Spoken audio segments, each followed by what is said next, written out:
Alas 12 na po ng tanghali at One Balita Pilipinas na. Pwede daw kumita ng 40,000 to 100,000 kada isang araw. Totoo ba to? Ay nako, kung gusto nyo malaman kung paano nyo maiiwasan ang ganitong scam, ay nako, kailangan nyo panoorin tong episode na ito. Hi there, this is Shinkitan, yung pambansang wealth coach. Nakakalungkot na kailangan natin sabihin po sa inyo, mga kaiponaryo, nanonood ng balita, may mga taong gumagamit ng pangalan ko para manloko at manlinlang ng tao, lalo na pagdating po sa investment ng cryptocurrency. Kaya nga sa episode natin na ito, tutulungan ko po kayo kung paano nyo maiiwasan to. May mga tao po na nagsasabi na nag-e-endorso daw ako mismo ng mga ganitong klaseng investment. Hindi po ito totoo. Hindi ako nag-o-offer ng crypto investments online. Hindi ako nang hihikayat, no? Kaya kailangan po, mapanuri po kayo, mag-isip po kayo kung may makikita kayo sa mga tinatawag na mga social media na yan, na nang hihikayat tayo, hindi po totoo yan. Ang tanong ko, naka-encounter ka naman ng ganitong klaseng mga scam? Oo, wag nyo pong isi-share yan at i-report nyo yan sa sa mga social media. Ito po yung mga red flags para malaman po natin kung isang investment ay isang scam. Number 1 po, masyadong napakataas po ng kita at napakataas ng offer. Kung mas tatandaan, the higher the interest, the higher the risk. Kaya kailangan po kayo mag-ingat. Pangalawa, yung pressure tactics, kung sinasabi, limited time lang to, kailangan mo mag-invest agad. Naku, mag-ingat po kayo. Ang mga legit na investment, hindi kayo pinipressure na magmamadali.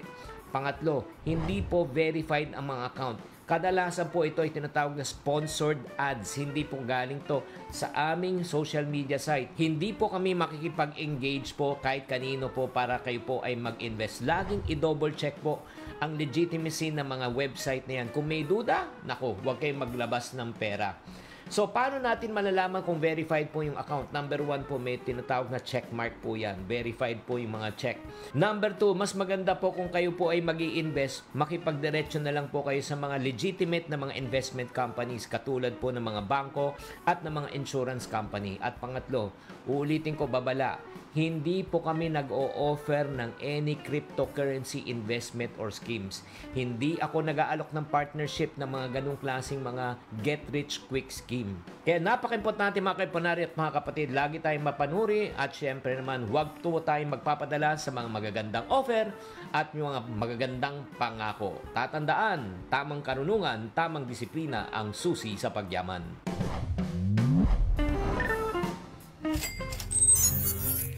Buena mano sa ating One Balita Pilipinas ngayong Miyerkules. Office of the Vice President nanindigang dinedenay ng Department of Social Welfare and Development ang mga request nila para sa ayuda. Sasagutin niya ng DSWD dito mismo sa programa Live. Magkayupi ng barko ng Bureau of Fisheries and Aquatic Resources matapos na gitgitin umano ng mga Chinese sa karagatan malapit sa Pag-asa Island. Kasalanan daw ng mga Pilipino ayon sa China. Misi si Attorney Harry Roque na si Myla. Posible raw na nasa Malaysia o Singapore. Pero ang dating presidential spokesperson hindi pa rin mahanap kahit active sa social media. What we can give right now is our commitment na hindi po natin natatantanan yung paghahanap. At J.K. Labajo, sinagot na ang ilang taon ng pahayag ni Darren Espanto na ayaw nito makipagkaibigan sa kanya. I focus my energy on the things that I can control. Balitang mainit-init pa!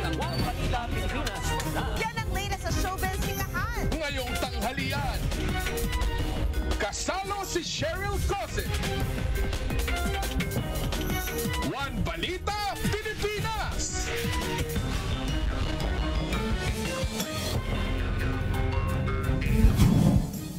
Magandang tanghali, Luzon, Visayas at Mindanao.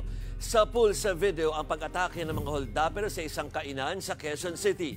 Ang grupo sangkot din sa iba pang nakawan sa Bulacan. Yan at iba pang mga bagbabalita mula kay Hannibal Talete. Kumakain ng ilang customer sa isang restaurant sa Quezon City. Nang pumasok ang tatlong lalaking naka-helmet, naglabas sila ng baril at nagdeklara ng hold up.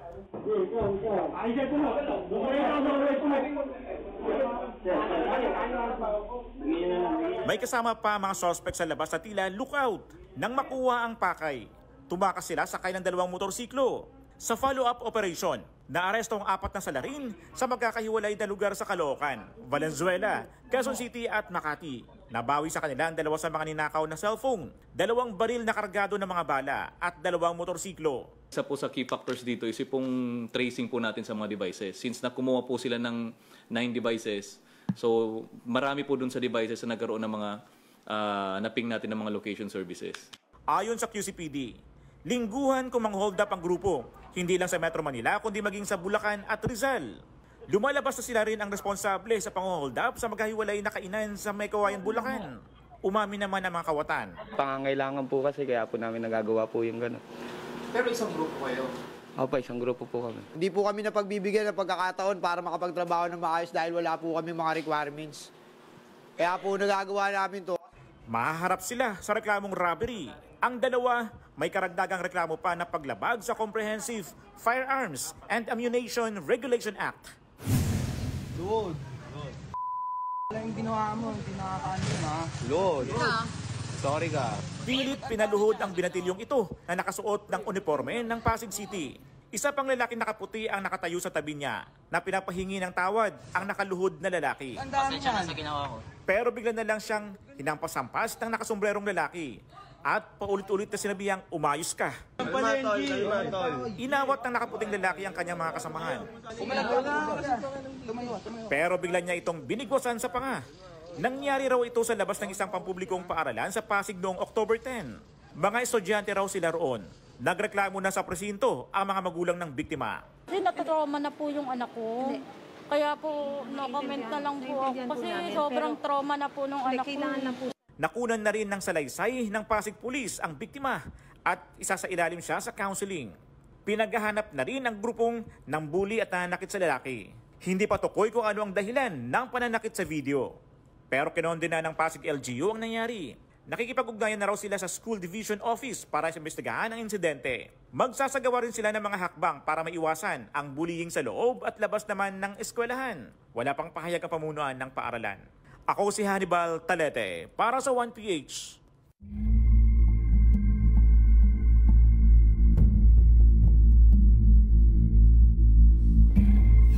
Umarangkada na ang kamandag military exercise sa pagitan po ng Pilipinas at Amerika. Wala pa rin daw itong kinalaman sa tensyon sa West Philippine Sea, pero inamin din ng militar na kasama sa mga senaryo ang posibleng gulo sa Taiwan. Magbabalita si Brian Castillo. Opisyal nang nagbalik ang kamandag military exercise ng Pilipinas, Amerika at iba pang kaalyadong bansa. Mangunguna sa pagsasanay ang pinagsamang puwersa ng Philippine at United States Marine Corps. The exercise will not only enhance our defensive capabilities but will also improve our ability to respond swiftly and efficiently to humanitarian and natural crises. Ngayong taon, mas maraming kaalyadong bansa ang kasali, bukod pa sa 3 observer nations. Sa sentro ang pagsasanay sa coastal defense o pagdepensa sa mga baybayin at pagresponde sa mga kalamidad at humanitarian operations. Muli namang nalinaw ng Armed Forces of the Philippines na walang kinalaman sa tensyon sa West Philippine Sea ang kanilang pagsasanay. Pero aminado ang AFP na kasama sa pinaghahandaan nila ang pagresponde kung sumiklab ang gulo sa Taiwan. Preparing our forces whenever there will be repatriation of our OFWs. We are not exercising to join the fight if there will be any fight in that part of the region. Dati nang umalma ang China sa ganitong mga exercise. Pinapalala raw nito ang tensyon sa rehiyon. Pero giit ng Philippine Marines, hindi dapat questionin ng kahit na anong bansa ang karapatan nating magsanay katuwang ang mga kaalyadong bansa. Isasagawa ang kamandag exercise sa iba't ibang lugar sa bansa hanggang October 25. Inakusahan naman ng China ang Pilipinas na binangga ang kanilang bangkang pangisda malapit sa Pag-asa Island noong nakaraang linggo. Ayon sa tagapagsalita ng Chinese Foreign Ministry na si Mao Ning, delikado raw ang ginawang paglalayag ng isa nating barko sa dagat na sakop umano ng kanilang jurisdiksyon. Labag daw ito sa soberanya ng China at pagbabanta sa kaligtasan ng mga mangingisdang Chinese. Ang tinutukoy ng China ay ang panggigit-git ng Chinese Maritime Militia vessel sa isang barko ng BFAR noong Biyernes. Ayon sa BFAR, nagkaroon ng UP ang ating barko na BRP Datu Sunday. Wala pang bagong pahayag ang ating gobyerno tungkol sa alegasyon ng China. Para sa 1PH, Brian Castillo, News 5. Ni-raid ang Pogo Hub sa Laguna na pag-aari ng umano'y Pogo Godfather na si Liu Dong. Pero mukha pong nakatimbre ang mga nasa Pogo Hub dahil pati ang hard drive ng mga computer doon ay nalimas na. Magbabalita si Marian Enriquez.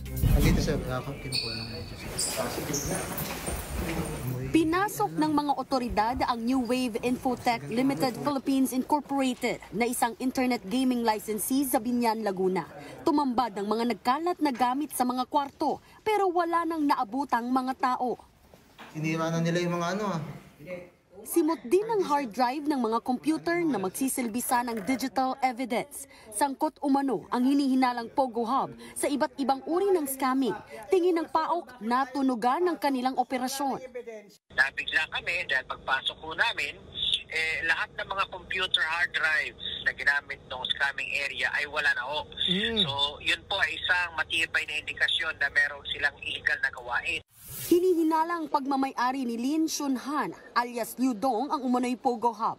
Si Liu Dong ang kingpin o boss of all bosses ng mga Pogo sa Pilipinas na naaresto sa isang subdivision sa Biñan, Laguna noong October 10. Ayon sa PAOK, hinarangan pa sila ng mga tauhan ng Southwoods Office Towers ng Mega World bago napasok ang Pogo Hub. Wala raw kasi silang search warrant. Pinag-aaralan na ng PAOK ang pagsampa ng kaso gaya ng obstruction laban sa mga tauhan ng gusali. Nitong Lunes naman natapos ang deadline ng gobyerno para sa voluntaryong pag-downgrade ng working visa ng mga foreign national na nagtatrabaho sa mga Pogo. Ang kanilang working visa permits ay dapat na downgrade na sa temporary tourist visa kaya meron na lang silang 59 days para manatili sa bansa.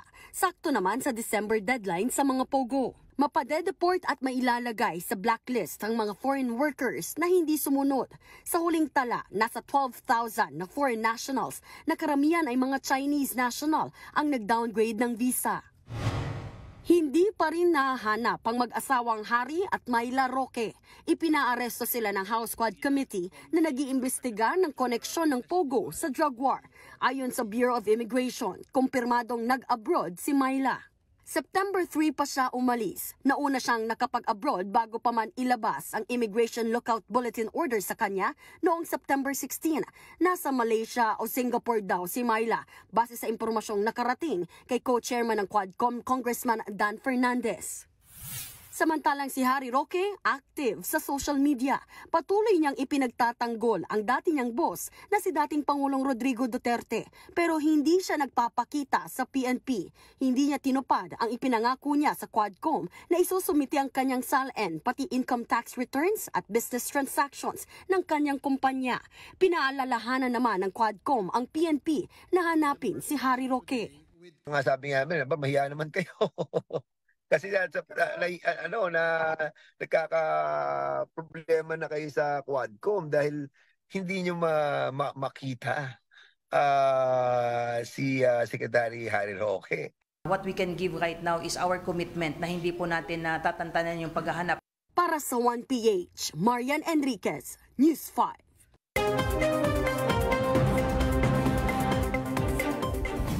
Isa-isa na pong binubuksan ng mga otoridad ang mga gadgets na nakuha sa inihinala pong Pogo Hub sa Moalboal, Cebu. Yan ang iba pang balitang dako, hatid ni One News Cebu Desk Editor Dale Israel. Dale. Maingod to Jovi, sinimulan ng suriin ng CIDG ang nakuha ng mga computer sets at cellphones sa Pogo Hub umano sa Moalboal. Kasamang in-examine ng mga pulis ang 4 na laptops, 226 na mga cellphones at 34 na mga desktop computers. Matatandaan ni-raid ng kaulisan ang isang resort sa Moalboal pagkatapos madiskubre ang 38 undocumented Chinese nationals sa Moalboal. Nag-ugat ang pagkadiskubre sa fire safety inspection ginawa ng BFP at ng LGU sa Happy Bear Rental sa Barangay Saavedra. Ang Gatiro 7 spokesperson, Lieutenant Colonel Gerard A. Spilare, kakasuhan ng violation of the Alien Registration of 1950 ang mga nahuling mga banyaga. Isa pang balitang dako, Jovi, patay ang 4 na taong gulang na batang lalaki na bagsakan ng natubang metal railing sa ulo habang naglalaro ito sa fishport o sa malapit sa fishport noong Lunes ng hapon. Ayon sa mga magulang ng biktima, si Chris Mark Basio Sandoval, pakyat sa portable railings ang bata, kaya natumba ito. Kita pa sa CCTV na hindi na nakatakbo papalayo ang bata nang matumba ang railings. Sinugod siya agad sa Cebu City Medical Center pero kinakailangan ilipat sa Vicente Soto Memorial Medical Center dahil may head trauma. Nga lang, tagalan dahil e-bike lang ang ginamit. Narangan pa sila ng traffic enforcers sapagkat bawal ang e-bike sa main roads. Madaling araw na ng Martes ng Oktubre 15, pinawian ng buhay ang bata. Patuloy ang investigasyon ng Cebu City Police Office. Hindi ang mga balitang dako, karong adlaw, gikan din sa Subo, balik sa'yo, Jovi. Daghang salamat, One News Cebu Desk Editor Dale Israel.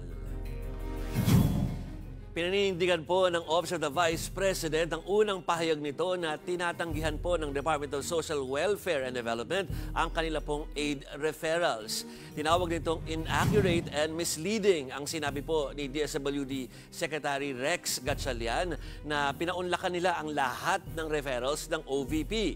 Isang halimbawa raw ang request for assistance para sa naapektuhan po ng African swine flu. Na-deny raw ito dahil hindi umano nagsasagawa ng mass payout ang DSWD. Samantalang nagawa naman daw nila ito sa ibang lugar kasamang ibang mga politiko. At para po sagutin yan at iba pang mga issue, makausap natin si ASEC Irene Dumlao, ang tagapagsalita po ng DSWD. Magandang tanghali po, ASEC. Ay, magandang tanghali, Jovi. Magandang tanghali din po sa lahat ng sumusubaybayan ng iyong program. ASEC Irene, kukunin ko lang muna inyong general reaction dun sa inilabas na statement kahapon ng OVP kung saan sinasabi nila na nire-reject nga daw po ng DSWD ang kanilang mga referrals. At may mga specific na pag-uusapan natin mamaya. Pero go ahead, ma'am. Yes, ang Department of Social Welfare and Development ay tinatanggap po lahat ng mga humihingi ng tulong sa DSWD. Pulisiya po natin na tulungan ang lahat po ng humihingi ng tulong. Nagbigay ASEC ng ehemplo ang OVP tungkol sa African swine fever aid na gusto nila sanang ipamahagi via your department. Ano po ang inyong specific na sagot doon sa kanilang ehemplo na ibinigay na yon? Okay, unang-una nais natin pong banggitin na lahat nga po ng mga referrals na pinapasa po sa DSWD ay sumasailalim po sa validation at sa assessment ng ating mga social workers. Kagaya din po, no, it's the same process kapag kayo po ay walk-in o yung kayo po ay nagtutungo dito po sa opisina. Meron po tayo mga umiiral na panuntunan na siya rin naman pong sinusunod ng ating mga workers. So kapag may mga listahan po ng mga prospective beneficiaries na binibigay po sa atin, tinitingnan po natin yan to make sure na hindi pa po sila nakakatanggap ng tulong mula naman sa iba pang mga opisina o mga ibang tanggapan ng DSWD dahil may system naman po tayo to ascertain if a particular client or individual has already received a particular type of assistance mula sa ating pong mga programa. Gayun din po, after nung validation at nung assessment, meron din po tayo mga isinasagawa ng mga payout activities, but these are not instantaneous activities dahil po kinakailangan nating i-considera yung pong mga availability ng ating mga special disbursing officers, ng ating mga paymasters. Gayun din yung issuance ng notice of cash availability. Dahil alam niyo naman po, marami pong mga iba't ibang mga programa at serbisyo na ipinapatupad ang ating pong ahensya. Hindi lamang po AIX o AKAP ang nangangailangan po ng ating mga disbursing officers. Kung kaya nga po itong ating mga SDOs, kinakailangan din po munang magsumite ng kanilang mga liquidation reports bago po sila ulit makapaglabas o makapag-withdraw ng mga malaking halaga para gagamit para sa isasagawa natin ng mga payout activities. So these are factors that we are considering no, kapag tayo ay magsasagawa nga nitong mga distribution activities po natin. Opo, ASEC Irene, meron din doon sa OVP statement na inilabas kahapon na parang parinig tungkol doon sa pagtanggi sa kanilang mga referrals. General naman yung sinabi, pero ang ginagawa daw ay sa kanila natatanggihan, pero meron daw mga ibang politiko o ibang mga lugar na napagbibigyan. Meron ba kayong sagot tungkol dito sa kanilang parinig na ito? Well, gaya ng nabanggit ko, Jovit, no? Lahat po ng mga individual, walk-in man yan o referral, kapag nangangailangan po ng tulong, tinutulungan po ng DSWD. Again, subject to the assessment and validation of our social workers. Okay, so kumbaga parang kayo'y nagde-deny na politicized ang inyong pagdidistribute nito mga ayuda na ito. Gaya po ng nauna na rin namin naging pahayag, ang mga programa at serbisyo po ng DSWD ay hindi po nakahaluan ng politika dahil ang primary concern ng ating pong ahensya ay tulungan yung mga nangangailangan natin pong mga kababayan. Okay, naku, itotodo ko na yung mga ibang pagtatanong, ASEC puntahan ko yung doon naman sa mga sinabi ni Senator Amy Marcos na ang inyo pong departamento or ahensya ay super endo violator. Words niya po yun, At hingi lang kami ng update sa inyo sa plano pong pag-regularize sa inyo pong mga contractual employees. Yes, patuloy naman po ang koordinasyon ng DSWD with the Department of Budget and Management. Kung kaya nga po noong nga pong pagpupulong o yung meeting noong Lunes, ay kinatutuwa po ng DSWD yung nabanggit nga po ng DBM na maaari na nga po silang, yung nabanggit ng DBM, yung plano nila na lumikha ng mga 4,000 to 5,000 mga regular positions para sa mga empleyado po nga ng ating ahensya. Ikinatutuwa po natin ito sapagkat ito ay resulta ng matagal na po nating paglalabi sa DBM to give us or to approve our request for regular positions because nakikita man po ng DSWD and we fully recognize na kinakailangan po talaga natin bigyan ng regular na position, lalong-lalo na po itong matatagal na po sa ating ahensya because ito po ay malaking bagay para sa kanila dahil talaga rin namang malaki na marami na rin po silang isinakripisyo para sa ating departamento at it's about time that they also receive or reap yung pong mga benefits na dapat naman po talaga ay natatanggap nila. Lagi pong sinasabi ng DSWD na pinapahalagaan natin ang ating lahat ng ating mga kawani, yung ating mga angels in red vest. Kung kaya nga po, patuloy yung ating pong pakikipag-ugnayan sa DBM para maaprobahan ito nga pong mga requested natin na mga plantilla position. Ase, kung ma-regularize nga itong 4,000 to 5,000 ng mga empleyado po this year, marami-rami pa ba yung natitira doon sa mga nire-request nyo na sana ay ma-regularize din o kakaunti na lang ito matitira? Well, meron pa po tayo na mga COS, mga cost of service and mga JO items nasa mahigit 20,000 pa po iyan. So hopefully ma-approve na rin yung mga iba pa natin mga request. Well, we understand naman po na kinakailangang i-consider rin yung fiscal space ng ating pong pamahalaan. Kung kaya nga po nag-agree tayo with the DBM na pwede naman na ibigay o i-approve yung mga positions in tranche. Okay, so that's one of the things that we've agreed with the DBM. Okay. Maraming salamat, ASEC Irene Dumlao po ng DSWD. Thank you, ma'am. Lumalakas naman daw ang ebidensyang apektado na ng climate change ang Timog Silangang Asya dahil sa kilos po ng bagyo sa rehiyon. Para po bigyan ng mukha ang balita, Mobile Journal, Francis Orso.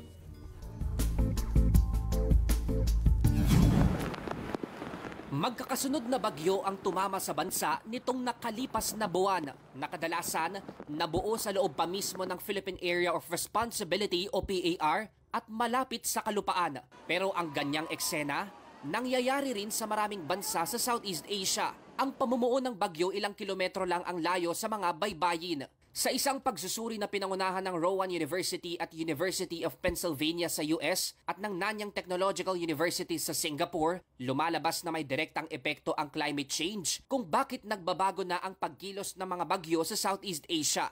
Dito ipinagkumpara ang mahigit 64,000 climate models na naitala mula 19th century at hanggang sa katapusan ng 21st century.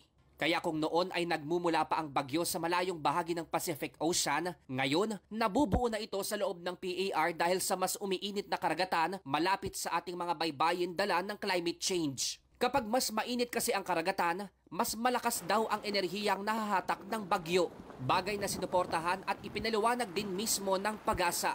So with climate change, some weather patterns are actually altered. Yung tropical cyclones are becoming more intense. Alam naman natin, no, yung mas mainit na panahon, mas mainit na temperatura ng dagat, ganun din yung moisture sa atmosphere ay fuel yon, no, ng mga bagyo. Sa ngayon, bukod sa malawakang epekto ng climate change, isa pa sa binabantayan ngayon ng Pag-asa ang nagbabadyang La Niña, ang panahon kung saan sobra-sobra ang buhos ng ulan. Buwan pa lang kasi ng Setyembre nang mamonitor na may hindi pangkaraniwang pagbabago sa temperatura ng karagatan na maaaring hudyat daw na nalalapit na ang pagsisimula ng La Niña.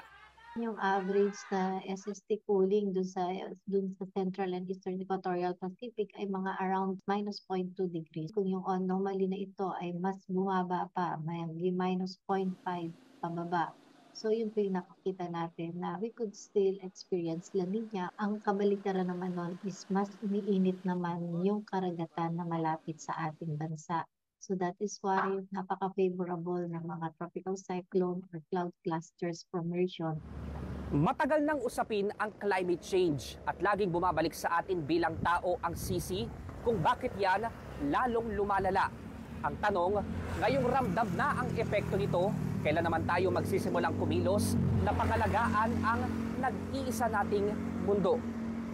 Mobile journalist Francis Orcio po, hatid ang buka ng balita.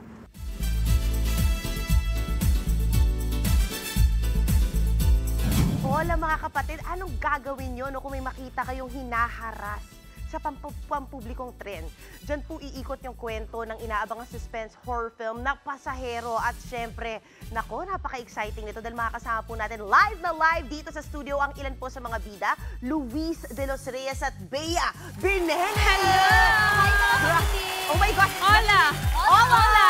Nakikinig kayo tuod kasi, oh my God, si Luis at si Bea, bibisitahin tayo today! Pero balita ko, kayo pa kayo dito, ha? Yes. Good morning, kapatid. Hanggang Oo, at mamaya din. Yes. Sa JNT, pero grabe, fresh na fresh pa rin. Well, hindi na kailangan mag... kape lang to, Kape lang. I love it. Pero alam mo, ganyan lang kayo ka-fresh ngayon. Pero sa Pasahero, balita ko, nakakasinda ka mga looks nyo rito, hindi kami masyadong fresh. Kaya fresh ako doon. Fresh ka ba? Bakit ba rule mo? Pasahero po kami lahat. Pasahero 1, Pasahero 7. Oo, o tapos, ano pa yung i-share so far? Basta panoorin niyo po. Kasi di ba sinabi, iikot yung kwento sa isang abuse, di ba? Yes, sa Pasahero. Yung isa doon, just may character. So, merong nangyari sa kanya. And doon iikot yung parang paano napagtahi-tahi yung mga story ng bawat pasahero nung gabi. Tsaka kung paano nag-connect yung lives namin. Kasi parang dito sa Pasahero, it's not just your typical horror film na ang takot mo sa iba, pero ito yung takot mo pwedeng manggaling din sa'yo mismo. Kasi with yung takot mo with your actions, with what you did, yung nasa yung mind mo, kung anong consequences ng mga ginawa mo, ganyan. So, hindi lang siya, I think it's very socially relevant at MJ. Itong film na to, kasi after you watch the film, it will leave you thinking pa na parang, oo nga no, may point sila. Kailangan, minsan, alam natin when to not do something, parang ganon. Or to even react sa show. Pero nagulat ako palaging sa'yo yung may nangyayaring character. Sa'yo binabato. Ka-abuse ba ako? Ka-abuse ba ako? Hindi naman. Pero I'm just thankful kasi yung character ko, parang nag-drive din siya ng, alam mo yun, katulad ng sinabi ni Bea, na napapaisip ka dun sa actions mo, sa'yo, and towards the other people and also your loved ones. Actually, bukod sa napakaganda storya na handog nito, talagang nai-entice ako dahil sobrang abot kaya ng ticket. Parang mirigalo nyo rin to ngayong Halloween, Kaya nga sana i-take advantage ng mga kapatid natin kasi dito sa Cinesendak, 150 per movie. And then 300 for full day. Parang watch all you can. Oo, watch all you can. Oo, ba't pa ako magsa-Samgyup? Mas mura to sa Samgyup, di ba? All day na. Kasama pambarkada mo, pamilya mo, lahat. 8 films yung pwede nilang mapanood, ang Pasahero at yung Nanay Tatay. Yung first na Filipino entry sa Cinesendak of. Year 5 na to ha. So ito yung first ever may Filipino entry tayo. Kaya Sobrang sana big supportahan ng mga kapatid natin. Sobrang big deal nito. Pero I'm sure guys, sobrang bright future ahead kasi sobrang dami nyo rin projects sa Viva. Right? What can you share so far? Ako sobrang thankful lang ako kasi alam mo yon sa edad natin. Edad? Ganyan sabihin ko, parang 20s pa kayo. Nakakainis na. Mas malapit na ako mas malapit yung range ko sa 40 kaysa ng 20s ako. Pero thankful ako kasi until now, very supportive sila Boss Vic, si Boss Veronique sa amin. And alam ko si Bea meron pang isang movie na palabas Prime. Yes. Kasi, di ba, October 30 yung Pasahero. October 31 naman yung Nocturno. Ang tagal-tagal, ako personally inaantay ko tong pelikulang din to. Natapos na namin siya last year. Pero ngayon palang mapapanood ng mga kapatid natin sa Prime Video. Kasi mula October 31, of course, ang inaantay na comeback ng Nadine Lustre at Direk Michael Ren. Exactly, yung tandem ninyo. Yes. Nung deleter, si Luis ang kasama. Yes, ako naman. Sa Nocturno, si Bea. Exactly, kay Bea. So, after natin mag-movie ng October 30, 31, i-stream natin sa Prime Video. Yes. Pagka-uwi nila, kung gusto pa nilang matakot, yan, mag-Prime. Kapag kulang pa yung 8 films ng Sinisindak, meron pang pwede pa yung kasunod na pang 9, yung Nocturno naman. Gusto ko yung ngayon, atake sa mga horror, parang sweet girls, as a sweet girl, pero matatakot pala kami. But, duality ang tawag. Ay, yun pala, duality. I love it. We're here for it. But anyway, guys, please again, invite everyone. And sana mga kapatid, panoorin nyo this coming October 30, ang Pasahero part po kami ng Sinisindak Year 5. Yes, showing na po October 30 ang Pasaheros exclusively in SM Cinemas nationwide. Of course, brought to you by Viva Films, Pelikula Independent, Black Entertainment, J-Flix, and directed by Direk Roman Perez Jr. Wow, bongga! Thank you so much, Luis and Bea! Maraming salamat mga Guess what, mga kapatid? May bisita pa po tayo. Mamaya makakasama rin natin, of course, si B, Miss Carmi Martin, aka Madam Chona, sa Ang Himala ni Nino. At ang mga bituin ng bagong rom-com series na Halfmates na sina Kauri Oinuma at Jeremiah Lisbo. Makakwentuhan din po natin dito sa studio ang Kaumaya. Abangan!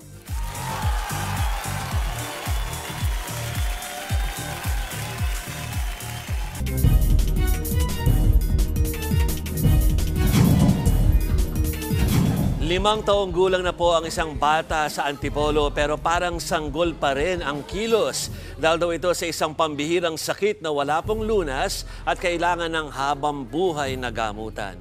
Para po bigyan ng mukha ang balita, Mobile Journal, Yada Pascual. Tinamaan ng pambihirang sakit ang isang batang babae sa Antipolo City. Ang masaklap, walang lunas sa kanyang karamdaman.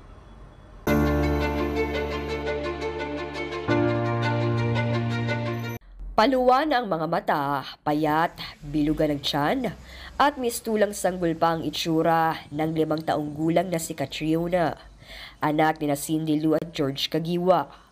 9 na beses daw inatake ng seizure si Catriona noong 9 na buwang gulang pa lang ito. Nang dalhin sa espesyalista, dito na nila nakumpirma ang kakaibang sakit ng anak. Meron nga daw po pala siyang Cornelia de Lange syndrome. Isa po siyang rare case syndrome po. No cure. So, lifetime support, management, and therapy po ang kailangan.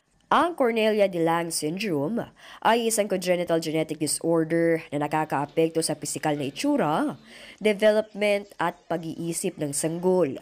May ituring itong pambihirang sakit dahil dulot ito ng genetic mutation. At isa sa kada 10,000 hanggang 50,000 sanggol lang ang nagkakaroon nito. Hindi po kasi siya nakakapaglakad, so hindi po siya nakakapagsalita. So ang po is super delayed development po siya. Para po siyang bedridden, nakahiga lang palagi. Umiiyak lang po, ganun lang. Para po siyang baby. 5 years old na po siya pero yung condition niya po is parang baby pa rin po, na newborn. Maraming pangangailangan si Catriona dahil sa dami ng kanyang komplikasyon. Hindi rin makapaghanap buhay si Cindy dahil nakafocus siya sa anak na halos labas-masok din sa ospital. Sabay parang naka-hospital set up po kami. Meron po akong oxygen, meron po akong suction machine. lahat po kompleto, nebulizer, yung mga stet, pulse ox, mga ganyan po mga sobrang hirap po. Pero kailangan po kayanin kasi nanay ko, kailangan niyo pong labanan po lahat. Ngayon magdadalawang linggo na sa ospital si Catriona. Dahil na-impeksyon pa ang mata, matapos aksidenteng natusok ng nakababatang kapatid. Ayun po, sa lahat po ng mga may mabubuting puso po na nawagan po ako para tulungan niyo po ang aking anak po na magkaroon po ng chance na makarecover po sa mga pinagdadaanan niya po mga karamdaman ngayon. Ako po si Mobile Journal Yeda Pascual na nagpapaalala na ang bawat may karamdaman ay kailangan din ng kalinga.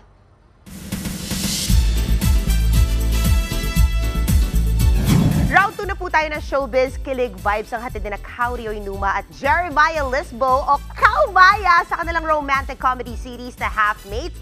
At eto na live po ang Kaumaya dito sa studio!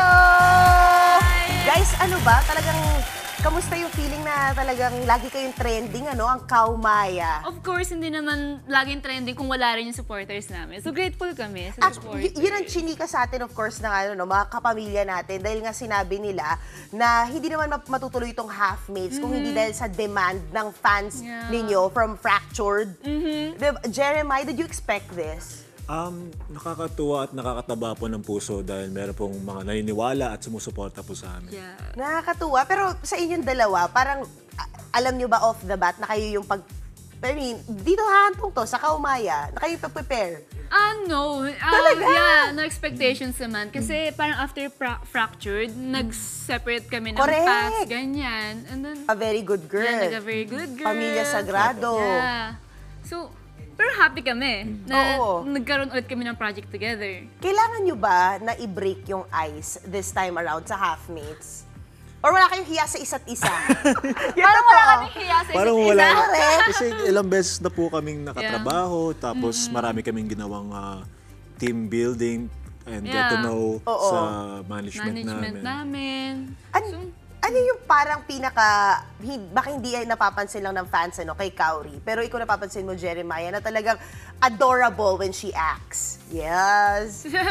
Yung mga yung mga nuances niya tsaka yung mga ad-libs. Yeah. Magaling. Oy, ad-lib queen! I love it. Yeah. Ikaw naman, kay Jeremiah. Hindi ko siya pwedeng sabihan, pero meron siya mga ginagawa na hindi ko na makontrol minsan yung emotions na kailangan ko. Yung parang sumusobra na. Bumibigay na! Yeah, yung parang, huy, tama na, Kauri. Yung gano'n. Huy, tama na, Kauri. I love it. Pero what do you think? Ito natanong ko to ng media con yun, pero para sa benefit ng mga nanonood sa atin dito, ano yung tingin nyo, na parang meron yung Kaumaya na tandem ninyo na would separate yourself sa iba pang mga binibuild up na love teams? I think lahat naman iba-iba. Pero for us, siguro minahal kami ng mga tao dahil sa kung ano talaga kami towards each other. So yung Bardagulan namin, I think dun namin nakuha yung mga supporters namin. As a Bardagulan love team. Yeah, as a Pusa love team. Saka na-observe ko parehas kami team player. Yeah. Yun yung talagang bongga. Palagay ko advantage namin sa ibang love team. Gumu-give and take. Pero gusto ko yung Asot Pusa love team. I'm here for it. So sa Halfmates, ganun yung makikita namin. Yeah, actually. Okay, so ano ba? Ikaw naman, Jeremiah, ano bang tutunghayan namin sa Halfmates? Ano bang synopsis nito, kumbaga? Ayun, may kita niyo yung dynamics nung Asot Pusa dito, yung tension, yung chemistry, yan po. Tsaka yung characters kasi namin, parehas kami may pinaglalaban. So parang ang story, parang parehas kami buyer ng house, pero hindi namin alam na dalawa kami nakabili ng bahay. So, ang mangyayari, sinong sa amin dalawang gi-give up? Parehas nga kami palaban din. So no, walang mag-give up sa bahay na to. Nakakatuwa! So, kaya Halfmates, parehas kami titira sa bahay. Ayun! Yun naman pala yun. But of course, guys, please invite everyone to watch Halfmates. Ayan na po, sana po mabigyan niyo po kami ng oras at suportahan niyo po kami. Halfmates, October 18, mapapanood po sa ABS-CBN Entertainment YouTube channel. Yes, and directed by Direk Raz de la Torre. Bongga na, mag-50 million subscribers na raw, Yes. Chika sa atin na. Oo. Every Tuesday and Friday po yan, 5:30 p.m. Tuesdays and Fridays, ABS-CBN YouTube page. We can't wait. Halfmates. Maraming salamat. Thank you. Ciao, Maya! Woo! At eto na may round 3 pa tayo mga kapatid. O, di ba si JK Labao sinagot po yung ilang mga katanungan sa kanya patungkol kay Darren Espanto na ay ito kung makipagkaibigan sa kanya. Abangan po yan.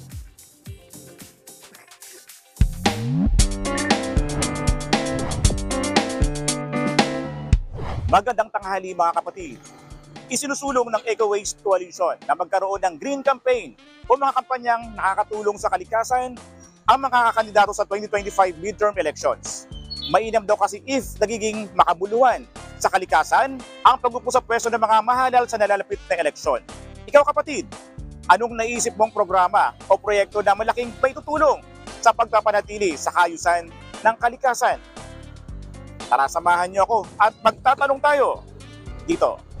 Kailangan lahat ng tao may sariling mga sanitation na maayos para palinis tayo na. Yes, tama. Huwag magtatapon ng mga basura. Lalo na yung mga plastic pag nanggagamit noon. Saka turuan yung mga batang maging malinis sa environment. Pag-ayos ng pagtapon ng basura sa kapaligiran, i-separate yung plastic at saka yung mga lata at saka yung mga plastic. Kung may disiplina po ang isang tao, alam niya po kung saan niya po masisegregate yung mga bagay na makakadumi po sa kapaligiran. Pag-implement ng proper waste segregation sa mga komunidad po para naman po maiwasan natin yung tambak-tambak na basura. And also, pwede rin po tayong mag-implement ng tree planting sa mga community po kasi di ba po, yun din yung nagre-reason why nagkakaroon ng mga flash floods, ng mga pagbaha, pagguho ng lupa. Mandatory yung pag-collect po ng plastic bottles sa ganung paraan po is makakatulong din po makagawa ng mga chairs para sa mga schools po. Ako ang inyong hari ng bayan, ang tunay at nag-iisang pantanggal umay sa pananghalian.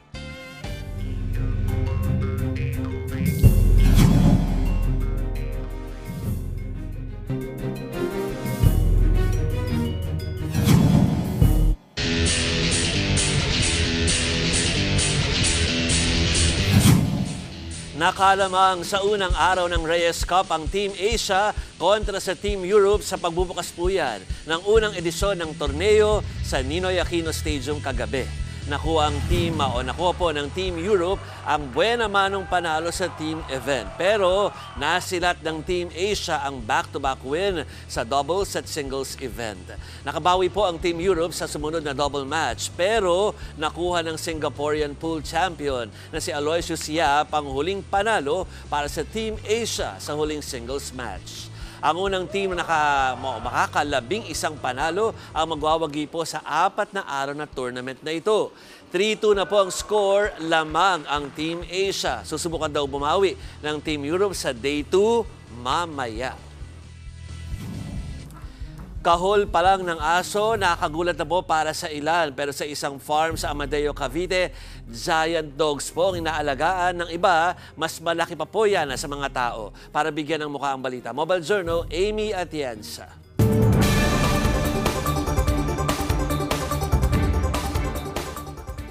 Mahilig ka bang mag-alaga ng aso? Aba, ang nakilala kong dog lover mula Cavite, hindi papatalo sa ibinibida niyang 45 giant dogs. Caucasian of Charca, Alabay, Aspen at Philippine Forest Dog. Ilan lamang yan sa mga breed ng asong matatagpuan mo sa Supero Dog Farm sa Amadeo, Cavite. Ang ilan sa mga aso dito umaabot sa laking 36 inches at sa bigat na 85 kilos. Kwento ng owner na si Melvin Cahigal, nakatuwaan niya lang noong una ang pagbili at pag-aalaga ng aso. Nagsimula siya as a hobby, parang pambantay ko lang sa bahay. Kasi yung asawa ko, lagi akong wala, then yung asawa ko lang naiiwan sa bahay. So bumili ako ng isang aso, isa siyang Doberman. Ngayon, Isinasaalang-alang na rin ni Melvin ang pagbibigay ng fulfillment para sa mga aso. Hindi rin naman daw kasi madali ang mag-maintain ng isang dog farm.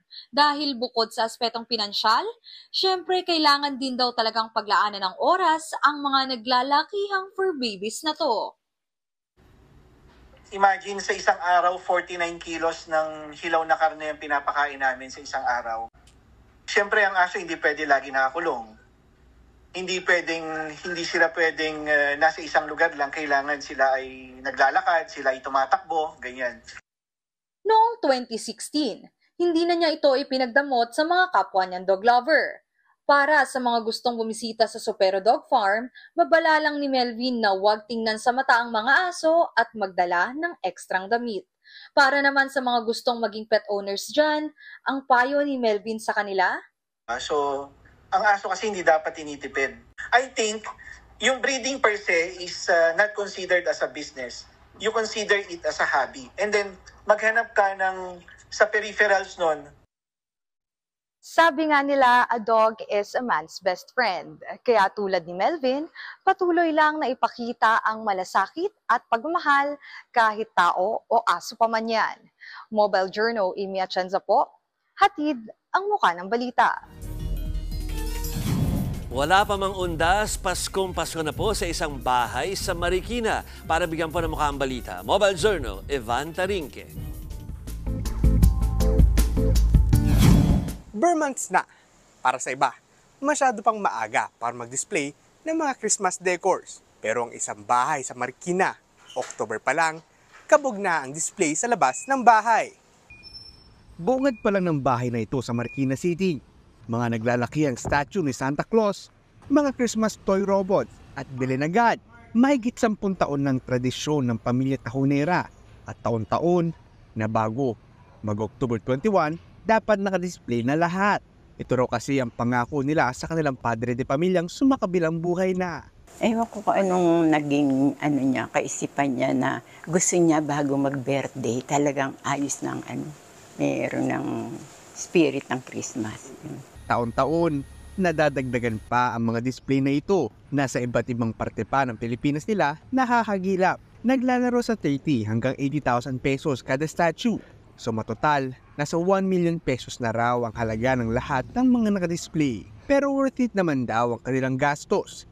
Dahil kapalit nito, ang mga ngiti ng mga batang bumibisita dito. Pagkapasko ang pila, mula rito, paikot yan. Siyahan din ako pag nakikita ko na marami kaming napapasayang tao. Ang best news, libreng bumisita at magpa-picture kasama ang pamilya o barkada. Kasi pagka pinabayaran namin, merong then what's the use na you set it up for Christmas and then pahihirapan mo pa yung tao, titingin lang, papabayaran mo pa. Tuwing Pasko, patok nga ang nagaganda ang mga ilaw at dekorasyon. Pero wag sanang kalimutan na sa okasyong ito, pinakamahalaga pa rin ang pagbibigayan at malasakit. Mobile Journal, Evan Tarinque po, hatid ang muka ng balita. Hindi raw imposible ang kumita ng 1 milyong piso sa pagtitinda. Yan ang gustong patunayan ng isang content creator na pinasok po yung pagbebenta naman ng sinigang. Nagbabalik po si Evan Tarinque.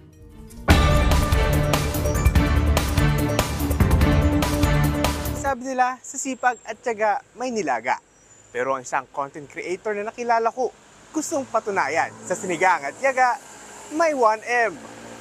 Sa pwesto na ito sa harap ng isang barangay hall sa Rizal, nakilala ko ang content creator na si Chester. Siya mismo, nagbibenta ng sinigang na baka. Gabi-gabi siya rito. Dahil para kay Chester, basta masipag, kayang-kaya maging milyonaryo sa pagtitinda sa halagang 120 pesos.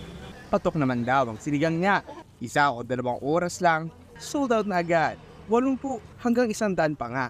Customer nila kada gabi. Ang iba nilang followers sa social media, bumiyahe pa ng 2 oras para lang matikman ang tinda ni Chester. Matikman namin yung sinigang na baka. Yan ang gusto namin tikman ngayon.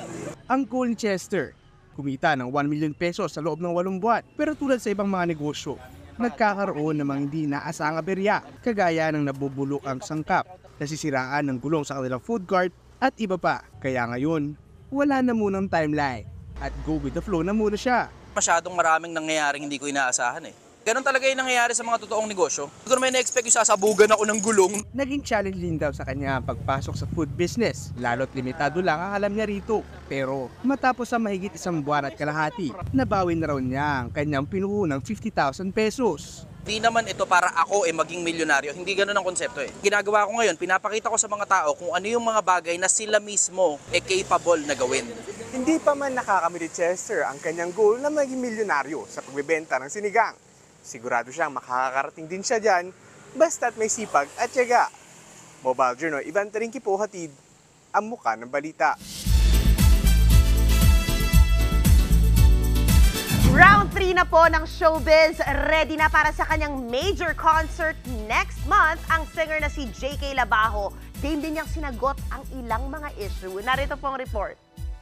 Nang akong kasing-kasing, giguba na nimo. Swabe ang atake ni Juan Carlos / JK Labajo nang magpasample ng kanta para sa kanyang upcoming major concert. Matapos ang kanyang successful high street stint, dadalhin naman tayo ni JK sa kanyang emotional songs sa concert niya sa SM Mall of Asia Arena sa November 29. Kasabay na rin yan ng 10th year in showbiz ni JK.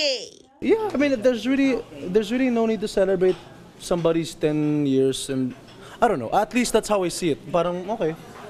Kasi parang on my end, feeling ko wala pa akong nasisimulan. Naging makulay ang karera ni JK with its ups and downs. Naungkat nga ang issue noon nang magka-falling out sila ni Darren Espanto way back 2018. Una nang sinabi ni Darren na ayaw niya nang makipag-friends kay JK. Pero si JK at this point, all good vibes na lang at naka-move on na.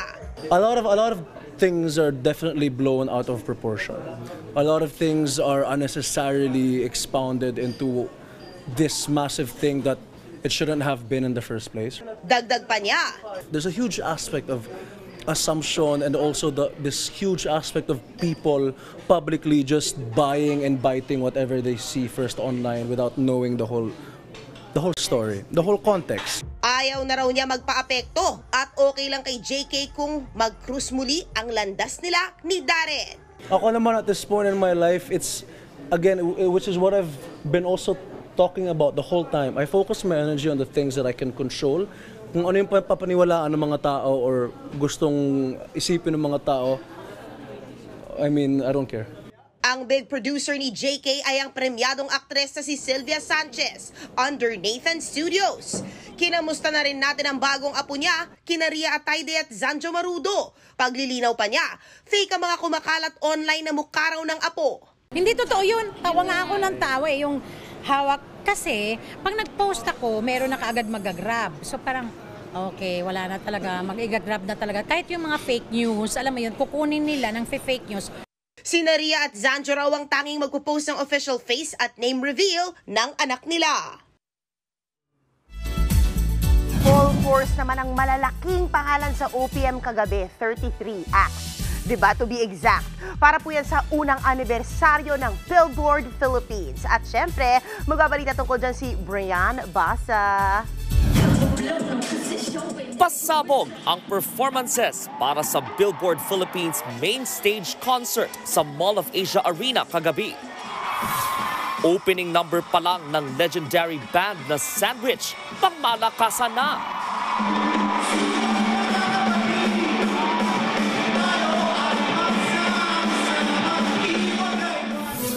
Sa solo number ni SB19 member Philip, buhay ang venue sa kanyang hits na Envy at Foes.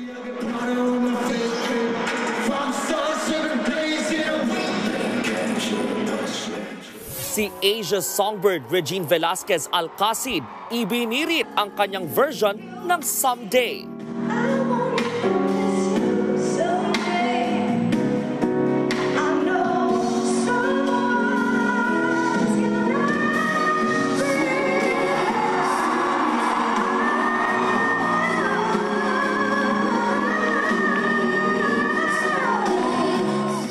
Father and son performance naman ang hatid ni Mr. Pure Energy Gary Valenciano at ng anak niyang si Gab. Hindi rin nagpahuli si popstar royalty Sara Geronimo sa kanyang dati-dati at tala performance. Kasama rin sa powerhouse lineup sina James Reid, KZ Tandingan, Yen Constantino, Eric Santos at Moira de la Torre. Ang Ben and Ben naman may surprise sa fans. Unang beses pinarinig ng banda ang bago nilang kantang Triumph. At kahit pasado hating gabi na buhay pa rin ang MOA Arena sa pagpasok ng nation's girl group na BINI.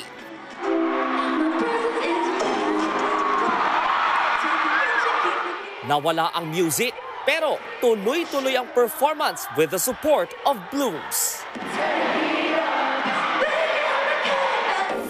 Third time's the charm din sa final act ang Kings of P-Pop na SB19. Kahit nakadalawang technical difficulties, hindi sila nagpakabog at all-out din ang support ng 18. Hindi naman doon natapos ang mga paandar. Ang surprise announcement, magkakaroon ng collab ang SB19 at si Sara Geronimo soon. Para sa 1PH, Brian Basa, News 5. Gosh, abangan ko yung collab na yun. Anyway, guys, yan muna ang latest sa showbiz. Balik sa'yo, Jovi. Thank you, MJ. At yan po mga bumabanderang balita at public service sa inyo pong tunay na kasalo sa tanghali. Hanggang bukas, dito sa Balitaan po nagpapabusog sa inyong kaalaman sa ngalan ni Cheryl Cosim. Ako, si Jovi Francisco. Kami ang 1PH, teleserbisyo para sa Pilipino.